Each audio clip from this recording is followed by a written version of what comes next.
Dios te salve María, llena eres de gracia, el Señor es contigo. Bendita tú eres entre todas las mujeres, bendito es el fruto de tu vientre, Jesús. Santa María, Madre de Dios, ruega por nosotros pecadores, ahora y en la hora de nuestra muerte. Amén. En el nombre del Padre, y del Hijo, y del Espíritu Santo. Amén. Por favor, siéntense, hermanos. Somos todos bienvenidos. Esta es la segunda predicación de una serie de 3. Ayer comentábamos algunos fundamentos bíblicos sobre las bendiciones y las maldiciones. Hemos enunciado unos 3 principios, unos 4 ejemplos y unos 5 contrastes. Contrastes entre la bendición y la maldición, porque una tentación es mirarlas como si fueran al mismo nivel. No se puede caer en eso.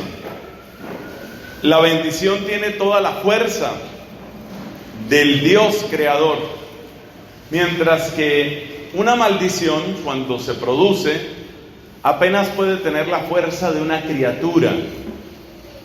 Esa es una de las enseñanzas, una de las afirmaciones más importantes del día de ayer. La bendición es mucho más fuerte porque la bendición viene de Dios. En cambio, cualquier tipo de maleficio, mala voluntad, increpación, insulto o maldición apenas tiene el alcance de una criatura. Otra cosa que quiero destacar de nuestra charla de ayer, para quienes no pudieron estar, quién sabe, tal vez tenían que hacerles una tomografía axial, ¿sí? Algún otro tipo de compromiso difícil. Quienes no vinieron el día de ayer y están hoy aquí, hay un buen número, todos ellos estaban en tomografía ayer. Bueno, entonces por eso estamos planteando estos elementos. En mi canal de YouTube, que todos ustedes conocen y que está al servicio de ustedes y que se llama Fray Nelson, si usted entra a YouTube, a mi canal que se llama Fray Nelson, bendito sea Dios, ya son más de 5,300 videos que hay en ese canal. Y esta semana me comentaba YouTube que hemos superado 13 millones de visualizaciones. Es decir, es para darle realmente la gloria a Dios porque vamos avanzando. En ese canal está la primera de estas charlas. De manera que si usted no pudo venir ayer porque le estaban haciendo un examen especializado, era una cuestión realmente que no se podía aplazar de ninguna manera, estaba tal vez aterrizando de la Estación Espacial Internacional, o sea, algún compromiso de ese tamaño y no pudo venir ayer, usted puede verlo en el canal de YouTube. Fundamentos bíblicos de la bendición y de la maldición, si usted entra a YouTube lo puede ver. Bueno, entonces, las ideas que destacamos de ayer son sobre todo 2. Primera, no se puede comparar la fuerza de la bendición con el daño que causa una maldición, porque la bendición viene de Dios creador.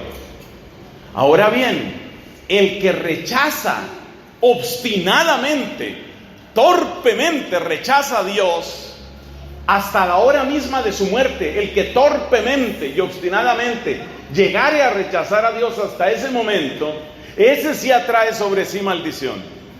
Eso ya es otra cosa.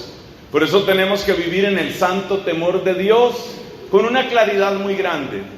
Que ese temor que al principio puede parecer simplemente miedo a condenarse, miedo a una vida sin sentido o cualquier otro tipo de miedo, ese temor de Dios que puede empezar siendo un simple miedo, después se vuelve temor de ofenderle. No quiero ofender al Dios que me ha amado tanto.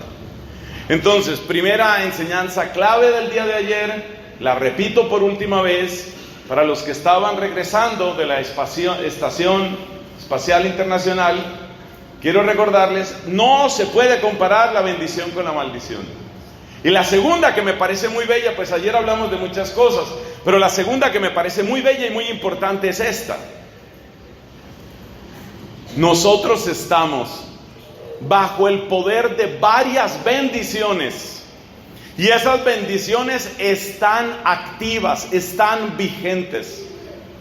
Nosotros mencionábamos ayer varias bendiciones, yo voy a buscar aquí algunas de esas bendiciones para que usted se dé cuenta. Mire, estamos bajo la bendición de Noé. Después del terrible castigo del diluvio, según el lenguaje que utiliza la Biblia, después de esa gran purificación, estamos bajo la bendición de Noé. Esa bendición no ha sido destruida. Dios es tan maravilloso que como dice el Evangelio de Juan, Él nos da bendición por bendición, bendición sobre bendición. Y la bendición de Noé, ¿cuál es? La misma de la creación. Crece y sé fecundo, crece y multiplícate. Crece quiere decir alcanza tu plenitud. Es Dios quien te bendice, es Dios quien te invita. Llega a tu plenitud, no te detengas. No naciste para quedarte a mitad de camino. Crece, llega a tu plenitud. Esa bendición está vigente, está activa.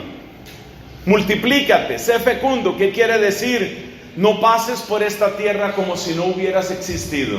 El libro eclesiástico tiene una afirmación muy bonita, por allá hacia la altura del capítulo 40, una cosa así me parece.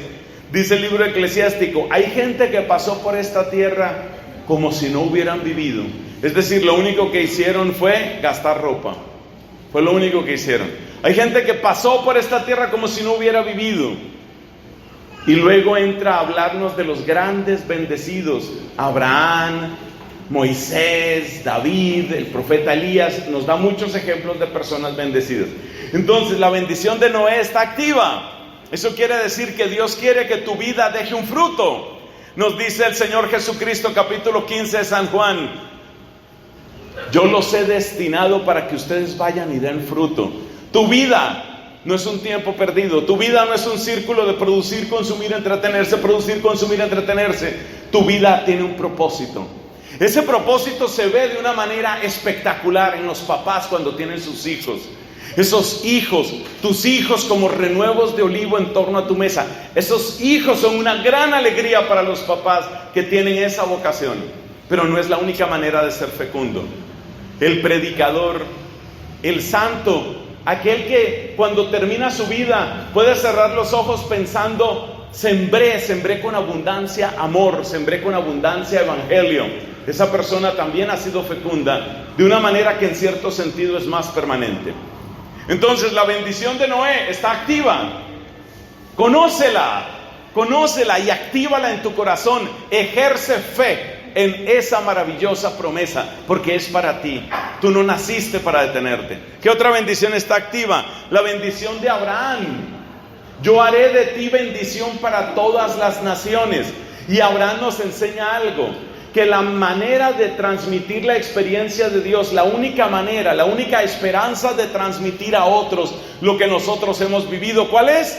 A través de la bendición. Es decir, así como nosotros hemos recibido bendición, nosotros bendecimos a los otros.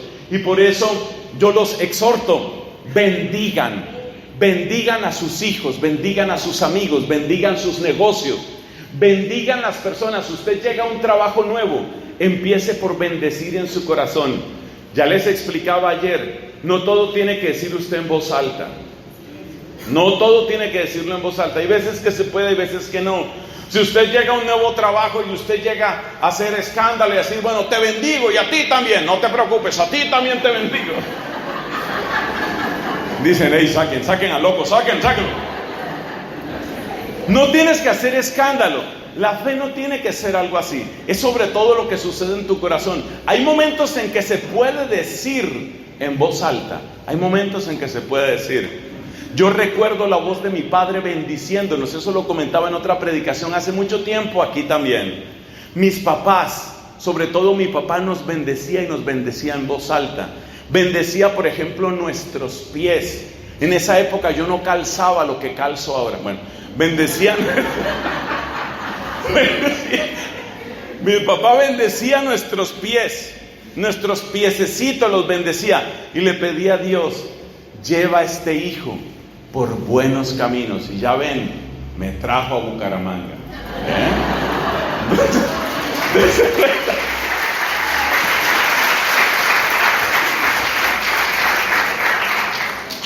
¿Para qué? Para purgar mis pecados, bueno. Entonces, bendigan. Abraham, ¿qué nos enseña? Abraham nos enseña que hay que bendecir, que usted puede. Nadie le puede inyectar la fe a otra persona. Usted lo que ha vivido con Dios, usted no se lo puede inyectar a otra persona, pero usted sí puede bendecir y bendecir y bendecir. Y la fuerza de la bendición que hay en usted es la mejor preparación para ese corazón, para que también sea bendecido. Eso nos enseñó Abraham. Y luego hablábamos de Moisés y la bendición que está en Números capítulo 6. Y aprendíamos otra cosa muy importante. Yo estoy haciendo este repaso porque muchas personas no vinieron el día de ayer. ¿Qué nos enseñó Moisés? Nos enseñó que el objetivo de toda bendición es que el Señor... ¿Que el Señor qué? No, lo dijimos más preciso. ¿Que el Señor qué? Te muestre su rostro. El gran objetivo de la bendición no es lo que a veces dicen en unos grupos de oración, sobre todo de confesiones cristianas no católicas, que la gente dice: el Señor me ha bendecido. ¿Por qué se sabe? Porque tengo una gran cantidad de dinero, porque tengo buena salud, porque tengo una esposa hermosa, porque tengo... Sí, todas esas pueden ser bendiciones de Dios, pero la gran bendición, el objetivo de toda bendición, ¿cuál es? Que el Señor te muestre su rostro. Y acuérdate una frase que decíamos ayer: esa meta, ese punto de llegada, que el Señor me muestre su rostro, es lo que me hace sentir que nunca seré ni demasiado pobre ni demasiado rico. Me pueden quitar muchas cosas, pero el anhelo de buscarlo a Él, mi alma tiene sed de ti, sed del Dios vivo. Me pueden quitar muchas cosas, muchas, pero mi camino hacia Él, mi encuentro con Él, el abrazo que Él me está preparando, eso no me lo pueden quitar. Nadie me puede hacer demasiado pobre, nadie me puede hacer demasiado rico. Pueden llegar cosas maravillosas, amigos extraordinarios, puede aparecer el amor de mi vida, pueden aparecer grandes negocios. Todo eso es demasiado pequeño frente a la alegría del encuentro con Papá Dios. Entonces nos enseña Moisés, ¿en dónde? En el libro de los Números. Nos enseña que el propósito de toda bendición es el rostro. Y qué importante, sobre todo en la juventud, qué importante que nosotros tengamos esa claridad. Porque a veces uno de joven, cuando yo era joven, que fue el siglo pasado, cuando uno es joven, uno a veces se entusiasma demasiado con algunas cosas. Si yo tuviera este dinero, que me den $1,000,000, yo con eso me defiendo.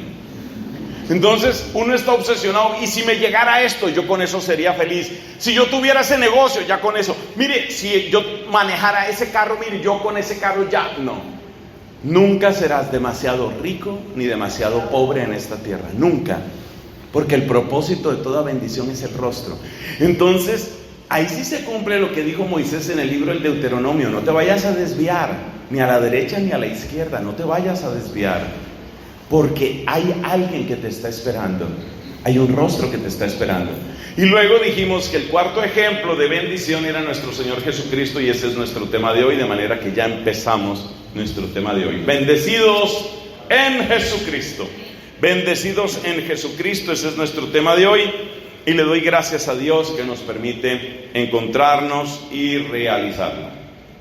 Bueno, ¿por dónde vamos a empezar este tema?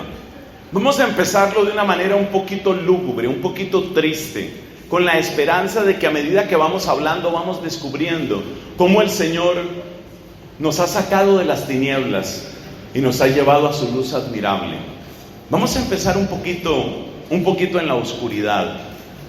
Y vamos a empezar a preguntarnos esto: ¿por qué tantas personas viven como si no fueran objeto del amor de Dios? ¿Por qué tantas personas viven tan cargadas de tristeza, cargadas de soledad, cargadas de frustración, cargadas de tensión, de estrés? ¿Por qué? ¿Por qué tantas personas viven no como si fueran hijos del Dios Altísimo, sino como si fueran hijos de la angustia, hijos de la preocupación? ¿Por qué hay tantas cosas que nos agobian? ¿Por qué no tenemos muchas personas, no tenemos o no hemos tenido tantas veces esa experiencia descrita en el capítulo 10 del Evangelio según San Juan? Dice Jesús en ese capítulo: yo he venido para que tengan vida. ¿Y vida qué? Vida en abundancia. Vamos a decir esas palabras aplicándolas a cada uno. Tenga la bondad de repetir después de mí: Dios ha venido para que yo tenga vida, y vida en abundancia. Lo repetimos una vez más: Dios ha venido para que yo tenga vida y vida en abundancia. Hermanos, la pregunta es: ¿por qué muchas veces no experimentamos esa vida en abundancia? ¿Qué es lo que nos frena? Uno inicialmente piensa que son las circunstancias, los problemas, las deudas, la economía. Otro tipo de situaciones también, por ejemplo, eso que uno tiene que enfrentar cada mañana cuando se ve en el espejo: soy feo. ¿Sí? Entonces uno cree que el problema es ese. El problema es ese. El espejo no miente, soy feo. Entonces, ahí hay un problema. Tengo deudas. Como aquella persona que oraba, estaba acostado y oraba y le decía a Dios: dime por qué tengo que levantarme hoy a trabajar, dame una sola razón. Y el Señor le habló y le respondió: eres pobre.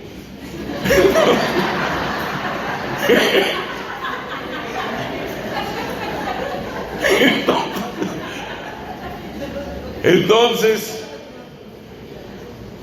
¿por qué muchas personas no experimentan la vida en abundancia? Uno al principio le echa la culpa a las circunstancias, repito. La culpa a las circunstancias: no, que mi familia, que los negocios, que la salud, los hijos. ¿No habrá otra causa? ¿Una causa tal vez más profunda? Hermanos, el Salmo 65, en la numeración usual de la Biblia, tiene una frase que a mí me impacta, tanto que escribí el versículo para que no se me olvidara. Salmo 65, versículo 3, para quienes están tomando sus apuntes. Otras personas, pues ya sabemos que están por encima del bien y del mal. Salmo 65, versículo 3. ¿Qué dice? Nuestros delitos nos abruman. Nuestros delitos nos abruman. Luego añade: bendito sea Dios, pero tú los perdonas. En el Salmo 130, también versículo 3, encontramos esta otra frase: si llevas cuentas de los delitos, Señor, ¿quién podrá resistir? Pero también añade: de ti procede el perdón, y así infundes respeto. Es interesante lo que nos dicen estos dos textos, el Salmo 65 y el Salmo 130. Ambos nos hablan de una abundancia de pecado. Salmo 65 dice: nuestros delitos nos abruman. Salmo 130 dice: si llevas cuentas de los delitos, Señor, ¿quién podrá resistir? La verdad es que muchos de nosotros tenemos esa experiencia, la experiencia de un pasado que es pesado. Y vamos a jugar con las palabras para decir eso. Sobre nosotros muchas veces está la carga de un pasado pesado. Un pasado pesado. Nuestros delitos nos abruman. El gran problema del pecado no es simplemente el tamaño de la falta. El gran problema del pecado es que crea una barrera, crea una distancia. Si quieres quedarte con una primera frase en este momento, quédate con esta: el pecado te desconecta. Observemos Génesis capítulo 3. El pecado que cometieron nuestros primeros padres es fundamentalmente un pecado de desobediencia. Ellos caen en desobediencia. Pero fíjate cuál es la reacción de ellos: apartarse de Dios, esconderse. Ellos se van, ellos se apartan de Dios, ellos se apartan de la mirada de Dios y tratan de esconderse en el jardín. Entonces fíjate que en el pecado hay dos cosas: el acto malo, el acto perverso, lo que es propiamente la culpa, y luego hay otra cosa. Y esa otra cosa, que es la distancia, la desconexión. Lo vamos a describir de esta manera muy sencilla. Imagínate un hijo que siempre tuvo la mejor relación con su papá. Siempre. Tanto que el papá cada vez le tenía más confianza y le iba encomendando más los negocios de la pequeña empresa familiar que tenían. Un día, el papá manda al hijo para que vaya a cerrar un negocio, una compra de unos elementos, unas materias primas que necesitaban. Este hijo va en representación del papá a hacer ese negocio. Pongamos algunas cifras porque así es más fácil recordar esta historia. Vamos a suponer que era una compra grande dentro del tamaño de esa empresa, 20 millones de pesos en materia prima. El hijo va a hacer la negociación, a cerrar pues el negocio, dejar la firma, todo en orden, y va en persona. Cuando llega donde ese proveedor, el proveedor lo saluda con una gran sonrisa y le dice: hoy es su día de suerte. Claro, ya ellos tienen negocios hace tiempo, y le dice el proveedor: me han dado un mejor precio. Él trabajaba pues con una importadora gigantesca. Me han dado un mejor precio y yo no quiero quedarme yo solo con esa ganancia, yo se la voy a pasar a ustedes. De manera que no le voy a cobrar los 20 millones, le voy a cobrar 18 millones. O sea que usted recibe lo mismo que iba a tener, pero le cuesta menos. Eso le dice el proveedor. El muchacho, pues por supuesto se alegra mucho, y un pensamiento perverso pasa por su cabeza: ¿y si mi papá no se entera de esto? Pues me queda un pequeño dinerito ahí. Fíjate que para la escala de una empresa que seguramente maneja cientos de millones de pesos o miles de millones, 2 millones no son demasiado. Entonces el hijo que está haciendo el negocio le dice al proveedor, obviamente invitándolo a que haga trampa, le dice: hagamos una cosa, ponga ahí en los papeles de todas maneras los 20. El proveedor se da cuenta de lo que está haciendo, por supuesto. Pero de una manera práctica dice: vamos a cerrar el negocio así, queda apuntado 20. El hijo solamente dio 18, se quedó con 2 millones, regresa con los papeles en orden, se presenta donde el papá: aquí está la materia prima, aquí está el recibo, aquí está todo, muy bien el negocio, puede seguir la empresa. Tú te das cuenta que el tamaño de la trampa no es excesivo. Pues a ver, si es una trampa y si es una ganancia que dejó de percibir la empresa del papá, la empresa de la familia, pero no es el tamaño, no es el tamaño del robo. ¿Qué es lo que ha sucedido ahí? Es la desconexión. Al poco tiempo, el papá llama al hijo y le dice: hijo, ¿yo por qué lo veo a usted como tan raro? ¿Raro cómo, papá? No sé, lo veo como distante, como callado. ¿Pasa algo, hijo? ¿Está enfermo? ¿Le pasa algo? Resulta que al hijo le cuesta trabajo sostenerle la mirada al papá, porque cada vez que ve los ojos del papá, él se acuerda del robo. Y él se acuerda que a ese papá, que ha dado todo por él, le acaba de robar. Y por eso se siente incómodo. Eso es exactamente lo que nos describe el libro del Génesis en el capítulo 3, cuando Adán y Eva pecan. La presencia de Dios, que era la más amable y dulce presencia y compañía para Adán y Eva, ahora ya se vuelve incómoda. Este hijo que había trabajado hombro a hombro con su papá para sacar adelante y arriba esa empresa, ahora ya no quiere mirar al papá a los ojos. Ahora ya se siente un poco extraño y tiene los 2 millones de pesos en su bolsillo o en su cuenta bancaria, pero siente: yo no he debido hacer eso. Se ha creado ¿qué? Una distancia. Esa distancia, la distancia que crea el pecado, esa distancia es el origen de todas las cargas que llevamos en el alma. Esa distancia. Porque esa distancia, ¿qué significa? Esa distancia significa: de aquí en adelante, lo que me pase, me toca afrontarlo yo. Ahora me toca a mí. De manera que si tengo una tristeza, ya no es nuestra tristeza, es solamente mi tristeza. Si tengo un problema, ya no es nuestro problema, ahora solamente es mi problema.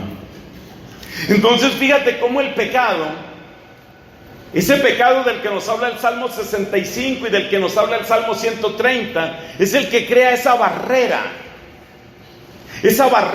que hace que la relación se dañe, esa barrera que se produce de tantas maneras, esa barrera que sucede cuando se rompe, por ejemplo, la alianza matrimonial. Porque claro, en el matrimonio se han prometido, son ser el uno para el otro. Tu cuerpo es mío, mi cuerpo es tuyo. Esa es la alianza matrimonial. Entonces, si esa mujer ha prometido, mi cuerpo, le ha prometido a ese hombre, mi cuerpo es tuyo, es solamente tuyo, y luego ella falla, o si él ha prometido eso y él falla, entonces se produce ese fenómeno. Hay una distancia. Pero fíjate que la distancia no la creó Dios. Dios no creó la distancia. Dios quiere que nosotros estemos siempre cerca de Él. ¿Cómo se llama estar con Dios sin ninguna distancia? Tiene un nombre muy bonito en griego. Se llama koinonía. Se llama comunión. La Iglesia Católica ha hablado de esa sensación con un término que muchos aprendimos en el catecismo: estar en la gracia de Dios, estar en gracia. Estar en gracia, estar en koinonía, estar en comunión. Eso es lo que significa esa falta de distancia, ese poder mirarnos, ese poder sonreír, esa transparencia. Ese no hay obstáculo. No hay obstáculo. Cuando esa mujer le falla al esposo, cuando ese hombre le falla a su esposa, llega, está con ella, sabe que tiene que disimular, trata de ocultar lo suyo, pero hay una distancia. Muchas veces esa distancia la siente, obviamente, la otra persona. Siente: aquí hay algo raro, esto no está bien, ¿qué nos está pasando? ¿Qué pasó? ¿Qué pasó? Se empiezan a encender alarmas. Porque se ha creado una distancia. Y esa distancia no se resuelve con gritos. Esa distancia no se resuelve con insultos. Esa distancia no se resuelve con violencia. Usted sí que molesta, por no decirle la otra palabra. No se resuelve, porque se ha creado una barrera. Entonces, esa enseñanza es clave. ¿Y qué es lo grave de esa barrera? ¿Por qué esa barrera es tan terrible? Porque esa barrera significa que ahora me toca a mí. Es decir, lo que crea esa barrera es la soledad. Y la soledad es: ahora hay muchos que son más fuertes que yo.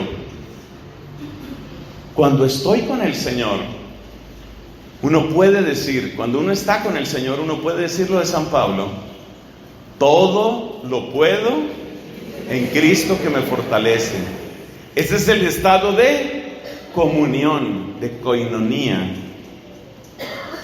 Porque el que está en el Señor, el que está con Dios, el que está en coinonía con el Señor, el que está en comunión con Dios, siente su fuerza, siente su presencia. ¿Qué podrá hacerme el hombre?, dice un salmo. ¿Qué podrá hacerme el hombre? Es decir, siente esa fortaleza, siente esa confianza. Salmo 23. Nada me faltará. El Señor es mi pastor. Nada me faltará. Si un ejército acampa contra mí, dice un salmo, si un ejército acampa contra mí, mi corazón no tiembla. Mi corazón no tiembla. ¿Por qué? Porque soy fuerte. ¿Soy fuerte? Bueno, estoy unido al que es fuerte. O sea que el lenguaje antes del pecado es nosotros. Nosotros somos fuertes. Nosotros somos fuertes. Ese es el lenguaje antes del pecado. Porque yo siento que soy uno con el Señor. Y sé, como dice esa frase que muchos hemos escuchado, Cristo y yo somos mayoría. Entonces, dice por eso también el cántico del siervo de Yahvé: endurecí mi rostro como pedernal ante insultos y salivazos, y pensé, no quedaré defraudado.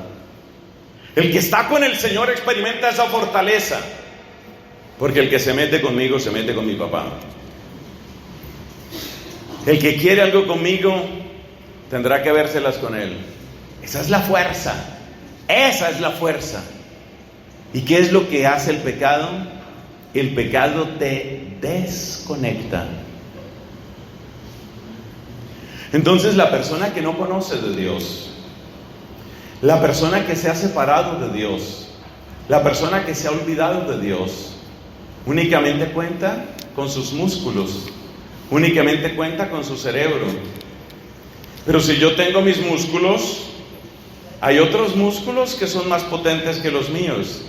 Y si yo tengo mi cerebro, hay otros que son más astutos que yo. Y por eso la persona distante de Dios, porque no lo conoce, o sobre todo porque lo ha rechazado, porque le ha dado la espalda, porque se ha olvidado de él, esa persona en el fondo siente: si llega otro más fuerte me derriba, si llega otro más astuto me gana, si llega otro más inteligente me vence. Por eso, fuera de Dios, la persona que experimenta: estoy en el vaivén de los azares, de las fuerzas, los poderes y los intereses de esta tierra. Un día alguien me podrá derribar. La Biblia nos cuenta la historia de un hombre, el rey Saúl. El rey Saúl no era realmente un hombre que estuviera muy apegado a Dios. Dios lo eligió como primer rey de Israel. Él no estaba muy apegado. Y cuando él empezó a separarse más y más de Dios, se fue volviendo más y más cobarde, se fue volviendo más y más miedoso, se llenó de terror, se fue llenando de angustia. A medida que más se separaba de Dios, se fue llenando de más angustia. Mientras él estuvo con Dios, él tenía certeza: la victoria es de Dios. Pero cuando se separó de Dios, él tenía que preguntarse: ¿si serán suficientemente fuertes mis músculos? ¿Si serán suficientemente afiladas mis lanzas? ¿Si serán suficientemente valientes mis soldados? ¿Si serán suficientemente rápidos nuestros caballos? ¿Si serán suficientemente resistentes nuestros escudos? Y entonces se fue llenando de miedo, y se fue llenando de miedo, y se fue llenando de miedo, hasta que llegó un momento en el que ya no pudo más. ¿Y qué hizo? Como no quería volver a Dios, como estaba obstinado en su camino de huida de Dios, fue donde los brujos. Fue donde los brujos. Lo que están haciendo muchos hoy: le dan la espalda a Dios, se alejan de Dios, y cuando tienen problemas van a que les lean las cartas, van a que les averigüen la suerte, van a que les hagan una limpia, van a que les hagan un sellamiento, van a que les hagan un rezo, van donde los brujos. Eso fue lo que hizo Saúl. Lejos de Dios, se llenó de pánico, lejos de Dios se sintió inseguro, lejos de Dios se sintió derrotado. Y en vez de volver a Dios, ¿qué hizo? Fue donde los brujos, fue donde una espiritista, para preguntarle si podía ganar esa batalla, porque ya estaba muerto de miedo. Estaba muerto de miedo. Y la espiritista le dijo, supuestamente de parte del profeta Samuel, que ya había muerto, o sea, como si invocara al profeta, pero sabemos que ir donde los espiritistas no es llamar a los muertos, es llamar a los demonios. En todo caso, a la espiritista esa le dijo, vas a morir. Y al poco tiempo Saúl cayó en la batalla y murió lejos de Dios. No sabemos qué pasó para la eternidad de él, ese no es problema nuestro. Solo Dios sabe qué puede pasar en la eternidad de las personas. Pero es muy, muy triste el final de la vida de Saúl. ¿Qué estamos aprendiendo, hermanos? Estamos aprendiendo que cuando nos desconectamos de Dios, que cuando pecamos nos desconectamos de Dios, es lo primero. Y que cuando uno se desconecta de Dios, entonces dice, solo me quedan mis fuerzas. Y cuando uno dice, solo me quedan mis fuerzas, al principio uno dice, yo aguanto. ¿Yo aguanto por qué? Porque yo soy muy inteligente. ¿Yo aguanto por qué? Porque tengo mucha experiencia, porque tengo muchos amigos, porque tengo mucho dinero, porque soy muy bonita, porque yo tengo capacidad de seducción, porque yo soy una gran intrigante, porque yo soy un gran chismoso, porque yo sé cómo meter, yo sé cómo manejar esto. Al principio uno se apoya en sí mismo y por un momento tiene la embriaguez del yo, la embriaguez del yo puedo, la embriaguez de yo lo puedo lograr. Esa embriaguez dura poco tiempo, porque muy pronto uno se da cuenta que el mundo lejos de Dios es un mundo de fieras, como describió muy bien el profeta Daniel en sus visiones. Lejos de Dios el mundo es un mundo de fieras. Entonces una mujer se aparta de Dios y dice, bueno, pero yo con este cuerpazo que tengo yo puedo seducir al que yo quiera.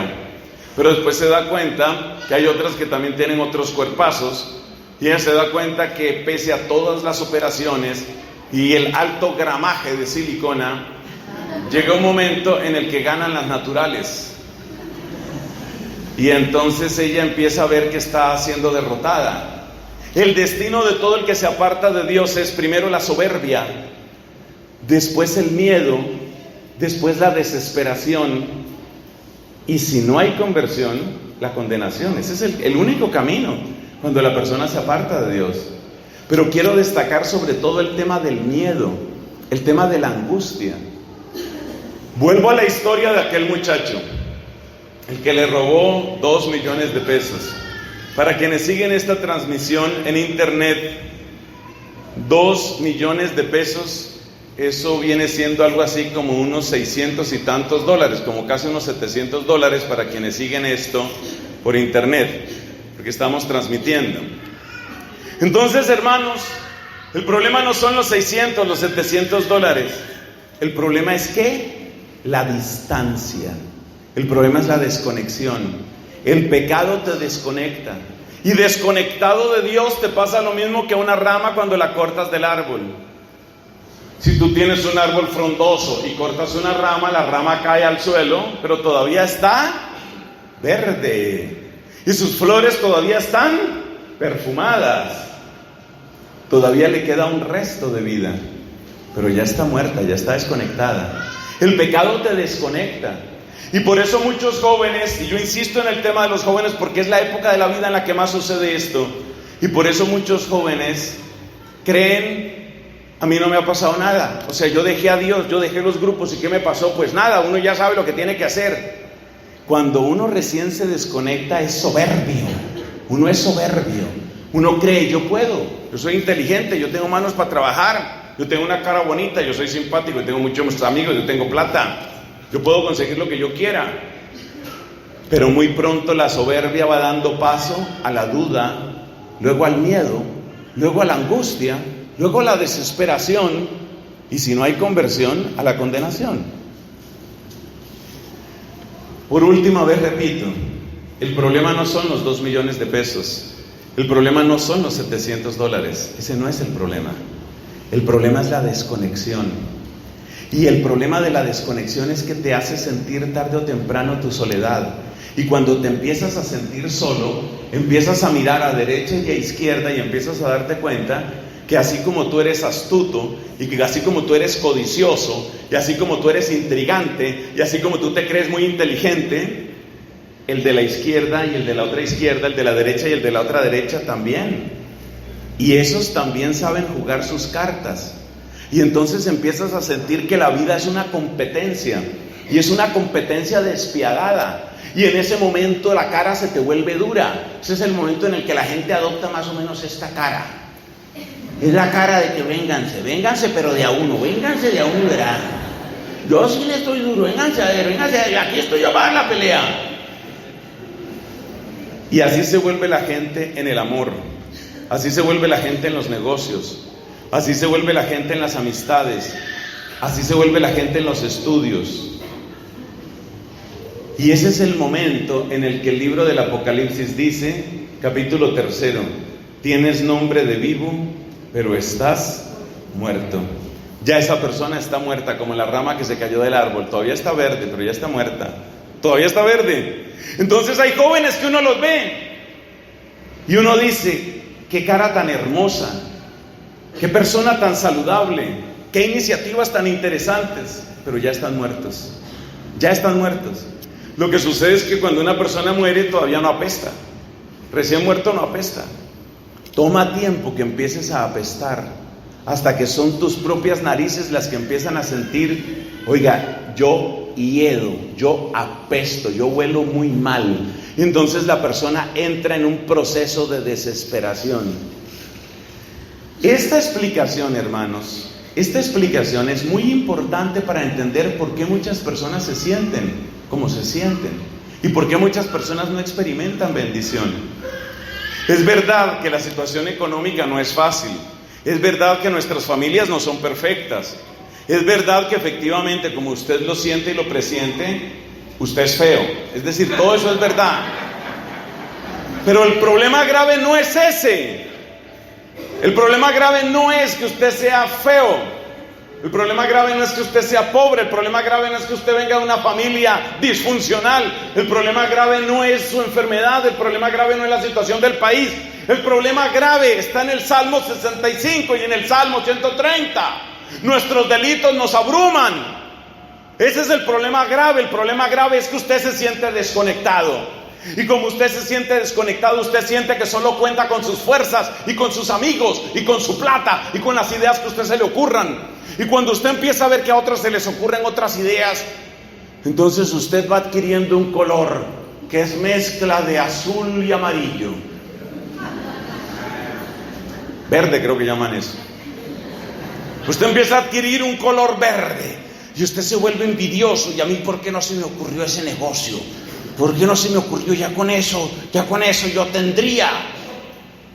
Y usted hace todo lo posible, usted hace gimnasia, usted hace abdominales, usted paga para que un entrenador le mejore su figura. Y aparece por allá una espectacular reina de belleza y usted empieza a ponerse de un color que es mezcla de amarillo y azul. Y usted dice, ya se creerá bonita. Pero su envidia, porque ese es el nombre que eso tiene, su envidia, ¿de qué proviene? Que en el fondo usted se siente sola batallando en la vida. Usted se siente solo batallando en la vida. Y eso es lo que le hace sentir a usted que hay una cosa que le abruma, y por eso usted no siente bendición, y por eso esa cara arrugada, y por eso esa preocupación constante, y por eso ese agobio, y por eso ese estrés. Y por eso un gran negocio es poner esos consultorios donde le hacen unos masajitos. Fíjese que yo no les cobro por esos consejos, no cobro. Pongan un lugar de masajes, cada vez la gente va a estar más tensa. Entonces la gente se tensiona, la gente se agobia, la gente se siente recargada y todo el mundo anda así. Y por eso estamos en la época de la intolerancia. Y el otro me va a acercar el carro, ¿y qué le pasó a usted? ¿Qué quiere? Y usted tampoco me diga nada. Ay, Dios mío, que me hacen perder la gracia de la comunión, decía una viejita.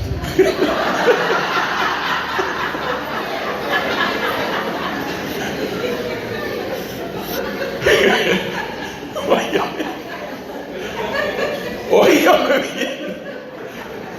Óigame bien. Si usted no experimenta la fuerza de la bendición de Noé, ¿cuál era el segundo? Bien, me cae bien. Sí. El tercero, Moisés. Si usted no es, y sobre todo la bendición de Cristo, que es de la que vamos a seguir hablando ahorita. Si usted no siente la fuerza de esas bendiciones, no le eche la culpa únicamente al país, ni a esos puercos políticos corruptos, todos degenerados, todos, no sirve nada, ni uno de ellos sirve. Mire, uno desfoga contra esos personajes, llámense políticos, líderes, negociantes, los ricos, los comunistas. Uno saca toda esa rabia, pero en el fondo lo que te abruma es que te sientes desconectado. Y como te sientes desconectado, te sientes solo.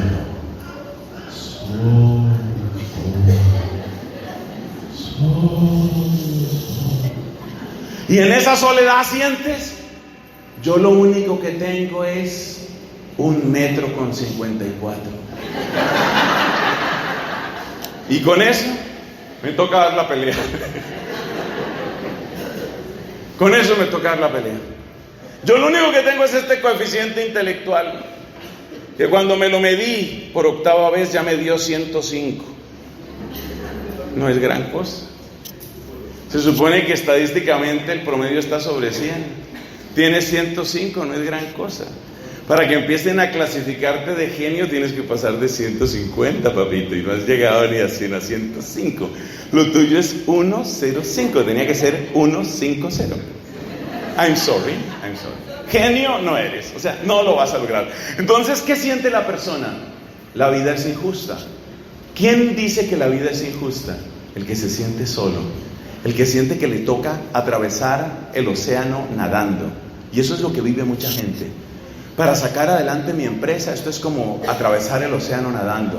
Para sacar adelante esta relación, yo veo las tensiones que pasa la gente en sus relaciones de pareja. Eso es una cosa terrible. Y la gente llega hasta unos extremos y se humillan y empuercan su conciencia y consienten en comportamientos sexuales aberrantes con tal de no perder su pareja. Y la gente siente que está haciendo hasta lo último, están atravesando el océano, porque yo tengo que sostener esta relación como sea, tengo que sostenerla y tengo que lograr que esta relación, y no puedo perderla, y el desgraciado al fin se fue.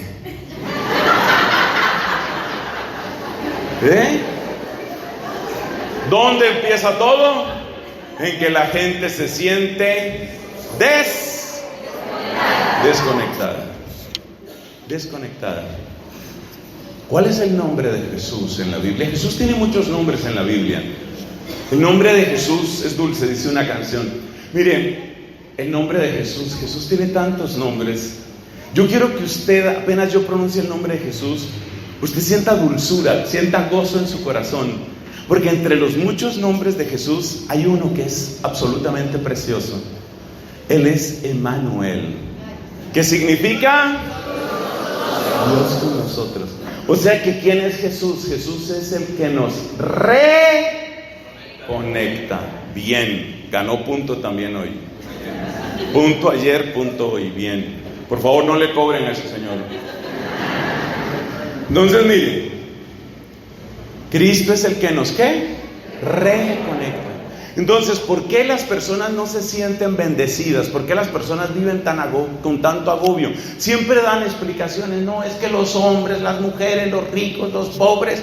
A veces incluso dicen, es que esos, no digan el nombre, los del otro país que están viniendo, cállese, no diga ningún nombre. Que los del otro país, es que los inmigrantes son el problema, es que el problema es este gobierno, es que... Sí, todos esos son problemas. Pero tu verdadero problema es tu desconexión. Es que estás desconectado. Porque como estás desconectado, todo problema sientes que tienes que resolverlo tú. Porque estás solo. Porque estás sola. Eso es lo que te hace dura la vida. Dura la vida. Eso es lo que te hace difícil la vida. ¿Y quién es Cristo? Cristo es el Dios con nosotros. Cristo es el que nos reconecta. Pero antes de hablar de la maravillosa forma como Cristo nos reconecta, hay que decir unas palabras más para cerrar esa parte tan triste y tan oscura. Yo les anuncié que esto iba a ser un poco oscuro al principio, pero ya vamos llegando a Cristo. Mira, ustedes saben, ya muchos saben, que el nombre de Satanás lo que quiere decir es el acusador. Él es el que, según el libro del Apocalipsis, nos acusaba ante nuestro Dios día y noche. Satanás es el acusador. Satanás es, como decimos en Colombia, el sapo, que lleva la cuenta de todas las equivocaciones, todas las embarradas, todas las incoherencias, es decir, lleva la cuenta de todos los delitos que a ti te abruman. Entonces, una manera como la Biblia nos presenta esa sensación de estar lejos de la bendición es sentir perpetuamente un dedo que te acusa. Ese dedo no es de Dios. Ese dedo que te acusa, ese dedo que te dice, tú no mereces ser feliz. Ese dedo que te dice, tú eres un perdedor. Ahora los jóvenes utilizan mucho la palabra en inglés, loser. Es un perdedor. Ese dedo que te acusa y te dice, eres un perdedor. Ese dedo que te dice, no lo vas a lograr. Ese dedo que te dice, otra vez vas a fracasar. Ese dedo que te dice, tú no mereces ser amada. Ese dedo que te dice, ni vuelvas a intentarlo porque no vas a encontrar. Ese dedo que te dice, no vas a tener lo que tú quieres. Ese dedo acusador no es el dedo de Dios. Es el dedo del enemigo, que se apoya precisamente en la multitud de nuestros pecados para acusarnos. El espíritu de las tinieblas lo que quiere es eso. Quiere mantenernos en el régimen de la acusación. Quiere mantenernos como reos perpetuos para que nosotros nos sintamos cada vez más aislados, para que nosotros pensemos, soy un caso perdido. Y una vez que uno piensa que uno es un caso perdido, uno se aísla. Eso es lo que quiere el enemigo, que tú te aísles. Que tú sientas, no lo voy a lograr, no hay nada que yo pueda hacer, lo que yo quisiera jamás lo voy a tener, otra vez lo dañé, yo siempre lo daño, yo siempre me equivoco, ya me lo decía mi papá, voy a ser un fracasado, ya lo decía mi mamá, no sirves para nada, es verdad, yo no sirvo para nada, soy un fracasado. Eso es lo que quiere el enemigo, que tú te encierres en una cárcel de palabras, en una cárcel de pensamientos. De esa cárcel te saca Jesucristo. De ahí te saca Jesucristo, de esa cárcel espantosa, porque Cristo es el Dios con nosotros. Es el Dios con nosotros y es precioso lo que hace Cristo. Mira, acosado por el demonio, el hombre cae a menudo en dos errores. A medida que la acusación de Satanás se vuelve más profunda y te dice, tú no vas a poder dejar ese pecado, tú ya con ese pecado te mueres, tú no vas a poder lograr eso, olvídate, deja de intentarlo, eres un fracaso, compréndelo. ¿Entendiste? Loser. ¿O no entendiste? Te lo repito, te lo explico con plastilina, que eres un fracaso. Ese es el enemigo. Ese es el enemigo que quiere convencerte. Entonces fíjate que además de la sensación de desconexión, está el asedio de Satanás. Esto es real. Ustedes no crean que Satanás únicamente está atacando cuando se dan las posesiones y cosas así, no sé, terribles, visibles, impresionantes. No, él también tiene su trabajito cotidiano y se mete con todos. Se mete con las adolescentes, se mete con los jóvenes empresarios, se mete con las parejas de recién casados, se mete con los niños de primera comunión, se mete con seminaristas y sacerdotes.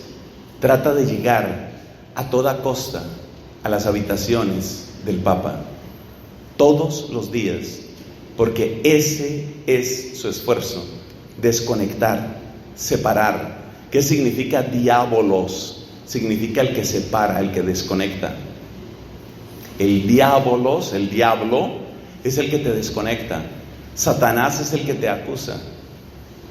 Entonces, ese es el trabajo de él. Y por eso cuando uno está desconectado, si uno no vuelve a Dios, la situación cada vez empeora, porque cada vez más está la presión del demonio.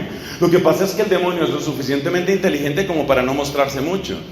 Porque el demonio sabe que en cuanto él se muestre mucho, tú vas a sentir ganas de alejarte de él y convertirte. Y eso es lo que el demonio no quiere. Entonces, ¿qué es lo que hace el demonio? Te hace caer en dos errores. Por favor, para sus apuntes, estos dos errores. ¿Cuáles son? Primero, tratar de aliviar la presión autoabsolviéndose. Ese es un error. Tratar de aliviar la presión autoabsolviéndose. ¿Qué es autoabsolverse? Creerse uno, declararse uno inocente. Inocente. No me arrepiento de nada. Es más, estoy orgulloso. Es más, voy a hacer una marcha del orgullo. Es eso. Eso se llama autoabsolución. Autoabsolverse. No me arrepiento de nada. Como una mujer que se practicó muchos abortos. Finalmente se arrepintió y se convirtió, pero ella contaba cómo a partir del tercer o cuarto aborto, yo no sé cuánto se hizo, a partir del tercer o cuarto aborto, ella se reía, junto con las verdugas que estaban asesinando a su bebé. Ella se reía y decía, ¿ya sacaron eso? ¿Ya me puedo ir? Era cínica. El cinismo es una especie de sello, de cicatriz en la conciencia para que no sientas. San Juan Pablo II llamaba eso una conciencia cauterizada. Cuando a una persona le queman la piel, por ejemplo, con un hierro caliente, en muchos casos la persona pierde toda sensibilidad en ese pedazo de la piel. Por eso se habla de conciencia cauterizada, porque eso hace el demonio, hace que se cauterice la conciencia y la persona se vuelve cínica. Es impresionante. En las empresas, especialmente las que tienen que ver con el aborto, la gente se vuelve cínica. Ustedes saben que venden pedazos de fetos humanos. Se vuelven cínicos, conciencias cauterizadas. Y esas personas sienten, no estoy haciendo nada malo, estaba aprobado por la ley, no hay problema. Entonces el demonio te hace caer en uno de dos errores: o te autoabsuelves, es decir, yo veré yo qué hago, que nadie se meta conmigo, no me interesan los moralismos de la iglesia, no me interesa lo que diga, yo soy bueno, yo hago lo que yo quiero. Eso se llama autoabsolverse. El otro caso, ¿cuál es? El otro error al que quiere inducirnos el demonio, ¿cuál es? Se llama autoculpabilización perpetua. La autoabsolución o la autoculpabilización son los dos errores. Y la autoculpabilización, ¿qué es? Es una caída en espiral que enloquece tu mente y la lleva a la desesperación y al deseo de matarte. Es decir, el demonio nos quiere cínicos para que sigamos pecando, y cuando ya no aguante más el cuerpo, nos quiere suicidas, desesperados hasta el suicidio. Esos son los dos caminos por los que nos quiere llevar el acusador: llevarte al descaro y al cinismo para que sigas pecando. Cuando ya no te quepa más pecado, entonces la espiral enloquecedora del absurdo, de la depresión, de la nada, y que te precipites al suicidio. Esas son las estrategias del demonio. ¿Qué hace Cristo? Bendito sea su santo nombre. ¿Qué hace Cristo? Cristo llega con su mansedumbre, llega con su bondad, llega con su pureza, llega con su humildad. La maravillosa bondad de Cristo, expresada en sus exorcismos, expresada en sus milagros, expresada en su ternura, expresada en su paciencia, en su generosidad, va deshaciendo las dos mentiras del demonio. Las dos mentiras del demonio se llaman autoabsolución y autoculpabilización. La autoabsolución me vuelve cínico, que no me importe pecar. La autoculpabilización me vuelve desesperado, me vuelve deprimido. No estoy diciendo que toda depresión tenga ese origen, pero indudablemente el demonio sí que quiere eso. Entonces, Deprimidos y cínicos. Cínicos y deprimidos, así nos quiere el demonio. Cínicos y deprimidos. Y muchas veces una persona empieza a pasar del cinismo a la depresión, y de la depresión al cinismo. Cinismo, depresión, depresión, cinismo. Por supuesto, eso revienta la mente. Eso lleva a una destrucción de todo rastro de unidad psicológica interior. Es una manera de despedazar a un ser humano, ponerlo a bailar entre el cinismo y la depresión. ¿Qué personas han estado en eso? Muchas personas. Tristemente, si miramos al mundo de la farándula, encontramos muchas personas así, que han sido súper famosas, que han sido adoradas como diosas, y luego entran en depresión y tienen que hacerse un tratamiento psiquiátrico y se llenan de medicamentos. Entonces pasan por la depresión y otra vez se levantan, y yo estoy para mi público, y yo estoy para mi gente, y estoy para mis adoradores, y otra vez vuelven y se hunden. Un día el cuerpo no les aguanta más. Una sobredosis de tranquilizantes, una sobredosis de antidepresivos, un fallo cardíaco, y se acabó la historia de esa persona. Llega Cristo a nuestras vidas, y Cristo va soltando las gotas, va soltando gotas de su bondad, de su presencia, de su mansedumbre. Yo insisto mucho en la mansedumbre de Cristo, porque la mansedumbre de Cristo es al corazón humano lo que una mano muy suave es a un músculo herido. Cuando uno tiene los músculos muy heridos, por ejemplo, necesitando un masaje, no puede llegar por ahí cualquier torpe a empezar a estrujarlo a uno, porque uno no aguanta. Cuando uno está muy maltratado, se necesita una persona que por lo menos al principio tenga mucha suavidad. Lo que es la suavidad de una mano para un músculo maltratado, eso es la mansedumbre de Cristo para un corazón herido. Escriba esa frase que le conviene. Lo que es la suavidad de una mano para un músculo maltratado, eso es la mansedumbre de Cristo para un corazón herido. Se lo repito por última vez para quienes quieran poner sus actualizaciones. Me honró mucho ver que por ahí alguien puso en su Facebook, o no sé dónde, puso una de las frases de la predicación de ayer como actualización de estado. Eso es bonito, porque así ayudamos a evangelizar. Entonces le repito esta frase por última vez. Lo que es la suavidad de una mano para un músculo maltratado, eso es la mansedumbre de Cristo. Hay que alabar la mansedumbre de Cristo. La mansedumbre de Cristo para un corazón herido.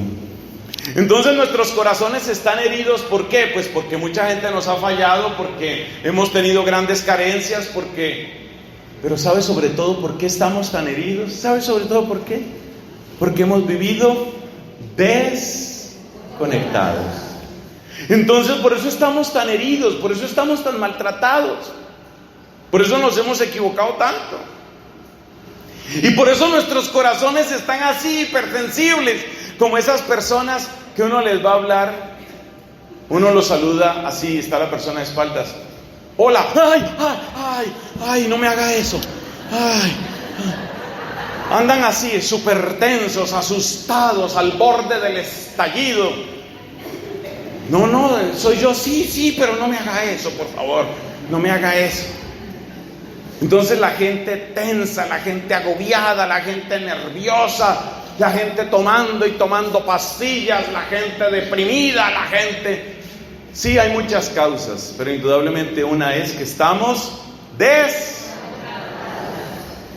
por eso estamos muy heridos. Entonces llega Cristo. ¿Cuál es la primera respuesta de Cristo a nuestras heridas? Yo quiero que ustedes amen a Cristo, yo quiero que todos amemos a Cristo. Digamos, por lo menos hoy, con que avancemos a amarlo unas 100 veces más de lo que le amábamos. Mira, ama a Cristo. La primera respuesta de Cristo para tu corazón herido es la mansedumbre, esa suavidad con la que llega. Mira, por ejemplo, en ese pasaje de la samaritana, que eso a uno lo hace llorar. Esa manera como le habla a esta mujer. Esta mujer era una adúltera de 7 suelas. Esa mujer tenía todas las letras aquí en la frente, se le veía que era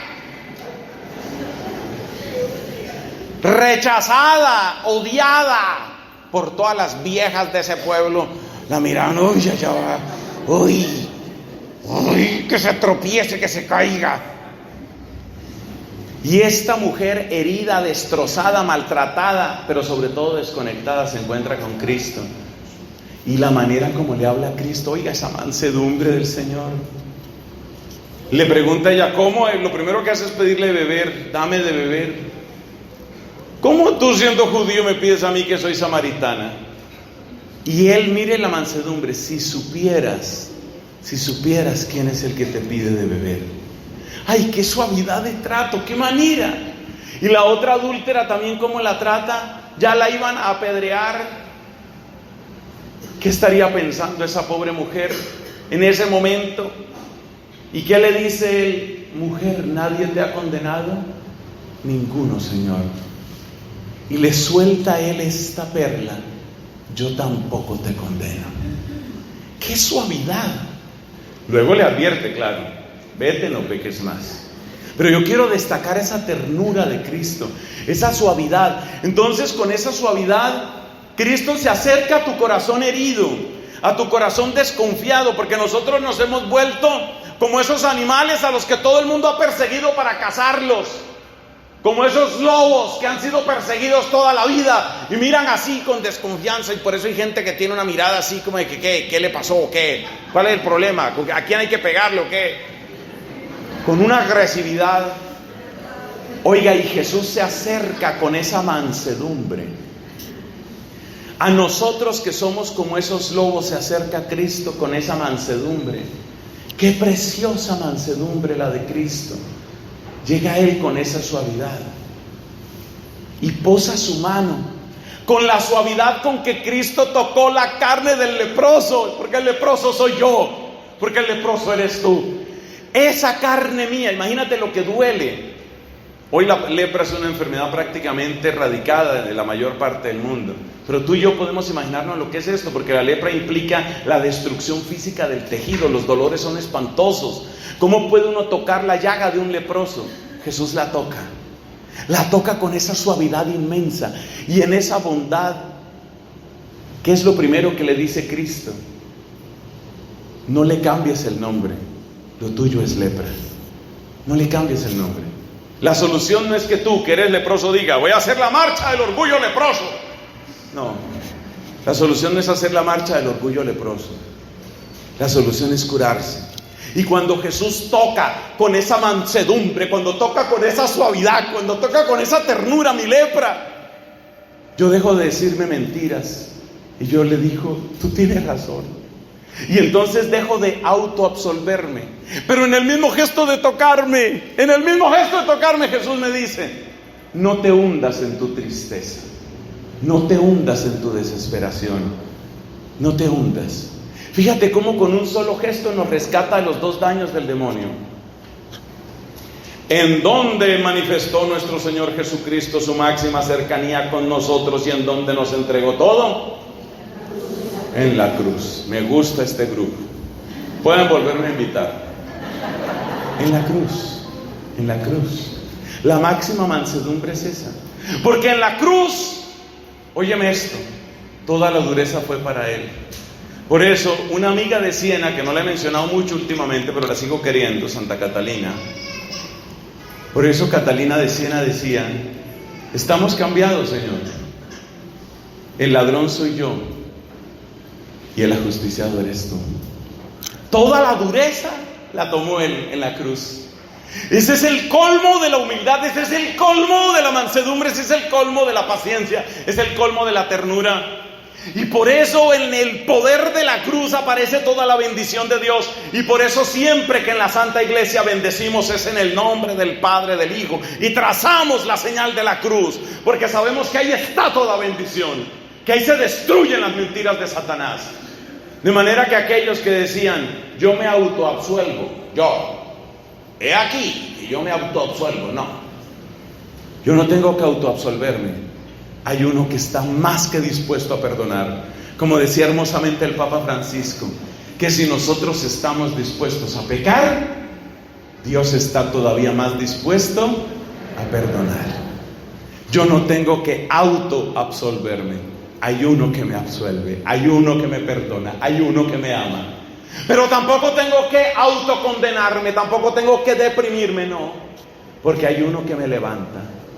No voy a absolverme, no voy a deprimirme. Hay pecado en mí, pero hay quien puede perdonarlo. He caído, pero hay quien puede levantarme. Esa es la bendición de Cristo.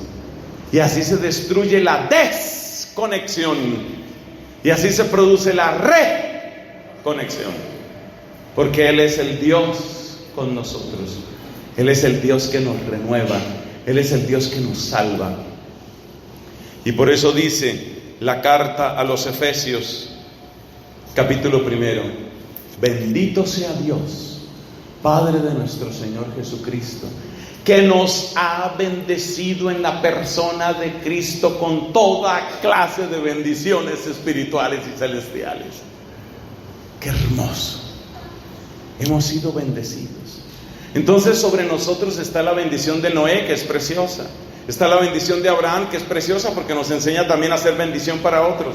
Está la bendición de Moisés, que es preciosa porque nos recuerda cuál es el propósito de toda bendición. Todas esas bendiciones son para ti, hombre. Para ti, mujer. Todas esas bendiciones son para ti. Pero todas esas bendiciones, siendo grandes y bellas, eran apenas el aperitivo, la señal, el comienzo, el abrebocas, la introducción, el prefacio apenas, la obertura para la gran bendición. Y la gran bendición es la cruz. Y por eso el mundo detesta hoy la cruz, porque el mundo tiene pacto con Satanás. Los poderes de este mundo tienen pacto con el demonio para conservar su cuota de poder. Se han apartado de Dios. Lo primero que hicieron los líderes de la Unión Europea al firmar ese documento que algunos llaman la Constitución de la Unión Europea, el primer acuerdo fue: sale el nombre de Dios. Ese fue el primer acuerdo. El nombre de Dios sale. Y apenas llegan los ateos al poder y los laicistas al poder, quiten los Cristos, quiten la cruz, quítenla. Eso no es de Dios, eso es del diablo. Pero no vamos a tener miedo. ¿Por qué hay que tener miedo? El primer lugar donde tiene que reinar la cruz, nosotros queremos verlo reinar la cruz en todas partes, pero el primer lugar donde tiene que reinar es aquí, en tu corazón, en tu cuerpo. Aquí es donde tiene que reinar, en tu mente. No vamos a tener miedo. Hemos sido bendecidos en Jesucristo. Gloria al Padre, al Hijo y al Espíritu Santo.